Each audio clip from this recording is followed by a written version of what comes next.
दोस्तों दोस्तों आप लोग सोच रहे होंगे कि मैं अपने घर के कमरों में सुरक्षित हूँ, लेकिन क्या हो अगर वही घर के कमरे और उसकी दीवार आपका मौत का इंतजार कर रहा हूं तो।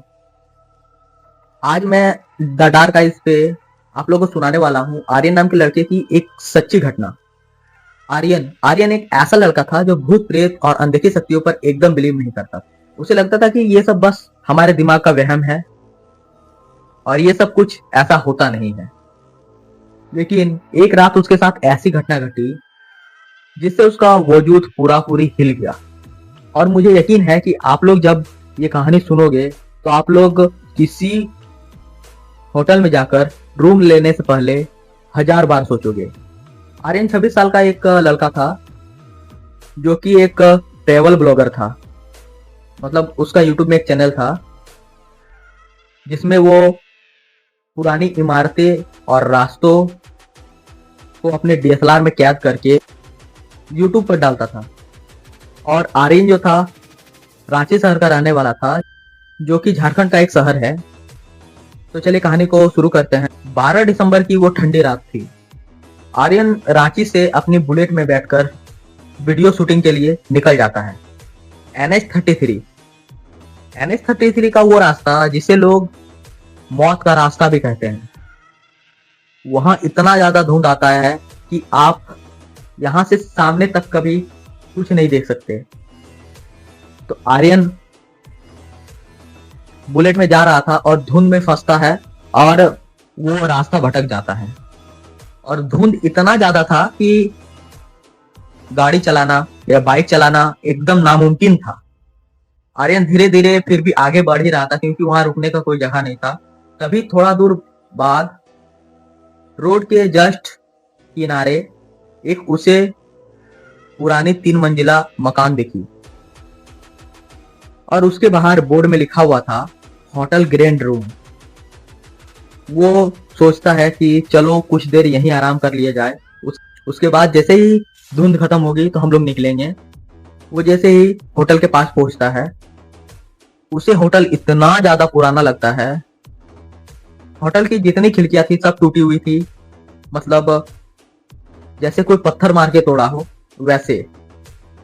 और जो रिसेप्शन होता है वहां जो गेट लगा हुआ था वो हवा के कारण दीवार से टकराकर एक अजीब सी क्रीपी आवाज निकाल रही थी। वो ये सब माइंड ना करते हुए रिसेप्शन के पास गया और रिसेप्शन में एक बूढ़ा आदमी बैठा हुआ था।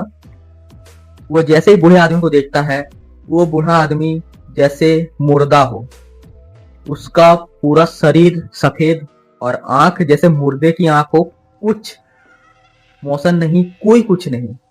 आर्यन उसे रूम के बारे में पूछने वाला था, लेकिन उससे पहले ही उस बूढ़े आदमी ने उसे एक पीले कलर की चाबी का सेट पकड़ा दिया। वो जैसे चाबी को देखता है, उस पर लिखा हुआ था रूम नंबर 13। वो चाबी लेने के बाद उस अंकल से पूछता है कि किधर जाना है। तो वो अंकल मुंह से कुछ नहीं बोलता, बस इशारे में दिखा देता है कि इधर चले जाओ। तो आर्यन सोचता है कि कैसा आदमी है यार, इसे रूम देना होता है कि नहीं। इतना सोच के वो रूम की तरफ आगे बढ़ जाता है। वो कुछ देर बाद रूम के पास पहुंच जाता है और रूम का दरवाजा जैसे ही खुलता है, उसे एक ठंडी हवा जैसे वो फ्रिज का दरवाजा खुल रहा हो उसके फेस में आके लगी। वो एकदम ये देख के सकपका गया, पर उसने ऐसा कुछ माइंड नहीं किया। वो अंदर चला गया। रूम अंदर से बहुत ज्यादा बड़ा था, मतलब स्पेसिफिक रूम जो होटल में होता है उससे कहीं ज्यादा बड़ा था। और रूम बड़ा होने के साथ साथ बहुत ज्यादा पुराना था। उसकी जो प्लस्टर और रंग किया हुआ था वो छूट के नीचे गिर रहा था, इतना ज्यादा पुराना था। और पूरे रूम के बीच में एक पुराना पलंग रखा हुआ जो कि लकड़ी का था। और जस्ट पलंग के सामने एक मिरर था, एकदम पुराना मिरर।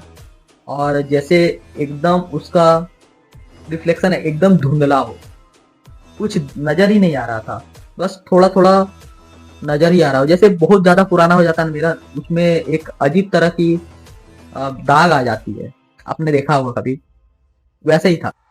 तो आर्यन सोचता है कि चलो यहाँ एक ब्लॉग बना लिया जाए क्योंकि ये तो बहुत ही ज्यादा डरावना होटल है। और आसपास इतना ज्यादा पुराना चीज है, तो लोगों को भी लगेगा कि सच में ये एक भूतिया होटल में खड़ा है। तो वो क्या करता है कि अपना ट्राइपॉड और कैमरा सेट करता है और वीडियो रिकॉर्ड करने लगता है। वो पहले रूम को दिखाता है, ये देखो कि ये कितना पुराना है, ये कितना पुराना है, ऐसे करके दिखाता है। उसके बाद लास्ट में वो कैमरा रखता है और उसके बाद वो हंसते हंसते बोलता है कि अगर मैं यहाँ बच गया तो ये मेरा जिंदगी का बेस्ट ब्लॉग होगा। इतना ही बोल के आर्यन सब बंद करता है और सो जाता है। रात के 2 बजता है तो उसे महसूस होता है कि उसका जो चादर है वो कोई बेड के नीचे से खींच रहा है, वो भी एकदम धीरे धीरे। वो डर से हड़बड़ा के आंखें खोलता है और इधर उधर देखता है, लेकिन उसे कोई दिखाई नहीं देता। तो उसने मोबाइल की लाइट जलाई और लाइट इधर उधर वो देखने लगा, लेकिन लाइट जैसे ही मिरर पर पड़ती है, उस धुंधले मिरर में आर्यन को नजर आया उसके बेड के पीछे जो अलमारी रखी, उसका दरवाजा एकदम धीरे धीरे खुल रहा है। आर्यन ने झट से मोबाइल की जो फ्लैश लाइट है वो उस तरफ मारी, अलमारी की तरफ। तो उसे अंधेरे में भी 2 चीज चमकती हुई नजर आई। उसे कुछ देर बाद समझ में आया कि वो जो चमक रही है वो 2 आंखें हैं। पर सबसे डरावनी बात ये थी कि उस आंखों में जो चमक रही थी उसमें कोई सफेद हिस्सा नहीं था, वो पूरी काली थी। पर फिर भी वो इतना ज्यादा चमक रहा था, उसको लगा कोई जानवर या बिल्ली होगा, ठीक है। लेकिन पूरी जैसे ही अलमारी का दरवाजा खुलता है, उसे दिखाई देता कि वहां एक छोटी बच्ची है और वो आंखें उस बच्ची की थी। उस आंखों को लेकर वो बच्ची आर्यन का तरफ देखकर एक वियर्ड सी स्माइल कर रही थी। अलमारी पूरी खुल गया था, लेकिन वो बच्ची फिर भी बाहर नहीं आई, बल्कि वो बाहर आने के बजाय उस अलमारी के छत पर चिपक गई और रेंगते हुए ऊपर की ओर चली गई।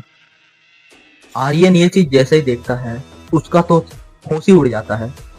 और सबसे बड़ी बात, उस लड़की की सब चीज उल्टी थी। उसका पैर, हाथ, सब कुछ मुड़ा हुआ था। वो उसका पूरा शरीर आगे की तरफ, बाकी सब पीछे की तरफ लटका हुआ है। और वो जैसे ही चिपक के चल रही थी, उसको चलना नहीं घसीटना बोलेंगे, वो जैसे ही घसीट रही थी उससे एक वियर्ड सी साउंड निकल रही थी, ऐसी साउंड जो रूह को कपाने के लिए काफी थी। आर्यन भागने के लिए जैसे ही दरवाजा पकड़ा, वो दरवाजा से दीवार बन गई हो। वो एकदम खुल ही नहीं रही थी। वो जबरदस्ती खोलने का कोशिश कर रहा था, लेकिन तभी उसकी नजर सामने रखे आईने पर पड़ी। मिरर में दिखा कि वो जो बच्ची थी वो अब उस दीवार से कब उसके पीछे आके खड़ी हो गई, उसे कुछ समझ में नहीं आया।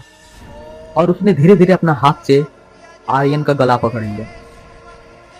उसका हाथ इतना ही ज्यादा ठंडा था जैसे अभी ही तुरंत फ्रिज से कोई बर्फ निकाल के उसके गले पर रखा हो। आर्यन को एक बात समझ में नहीं आ रही थी कि आर्यन जैसे ही सच में ऐसे करके टच कर रहा था गला को, उसमें कोई हाथ नहीं था, लेकिन जैसे ही वो मिरर में देख रहा था वो बच्ची उसका गला घोट रही थी। और कुछ देर बाद आर्यन का दम घुटने लगा, उसकी जो आंखें थी वो बाहर आने लगी।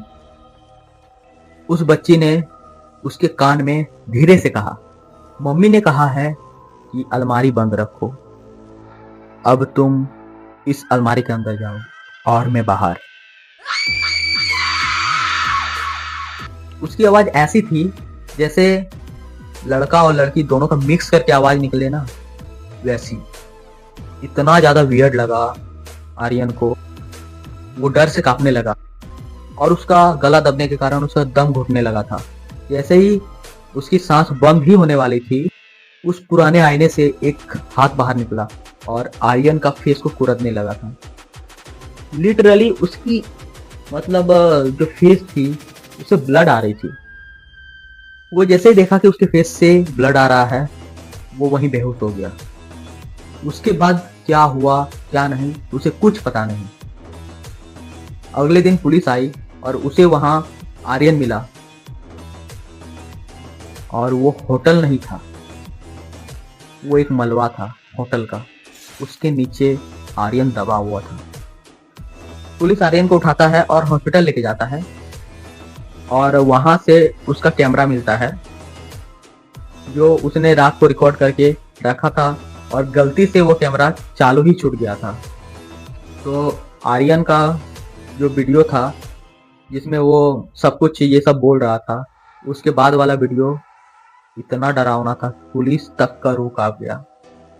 वीडियो में दिखा कि आर्यन अकेला था और वो मतलब ब्लॉग ही बना रहा था, पर आखिरी फ्रेम में वही बच्ची जिसने आर्यन का ये हालत किया, वही बच्ची आर्यन के कंधे पर अपना सिर रखकर कैमरा की तरफ देख के हंसे जा रही थी। तो आर्यन को हॉस्पिटल लेके जाया गया और वहां उसका चेकअप किया गया।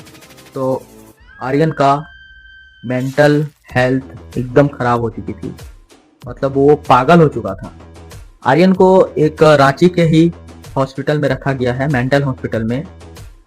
वो दिन भर हॉस्पिटल के दीवार को खुरचता रहता है और एक ही बात बोलता है, उसकी आंखें जो है वो मुझे अभी भी आईने से देख रही है। तो दोस्तों, आप लोग भी कभी किसी होटल में जाओ तो वहां कमरा नंबर 13 कभी मत लेना, क्योंकि आप लोग मानो या ना मानो, 13 नंबर सच में ही भूतिया होता है। मैं हूं आपका होस्ट और आप देख रहे थे द डार्क आइज। आज के लिए बस इतना ही। मिलते हैं किसी और टॉपिक के साथ, किसी और वीडियो के साथ। तब तक के लिए धन्यवाद। आपका रात शुभ हो।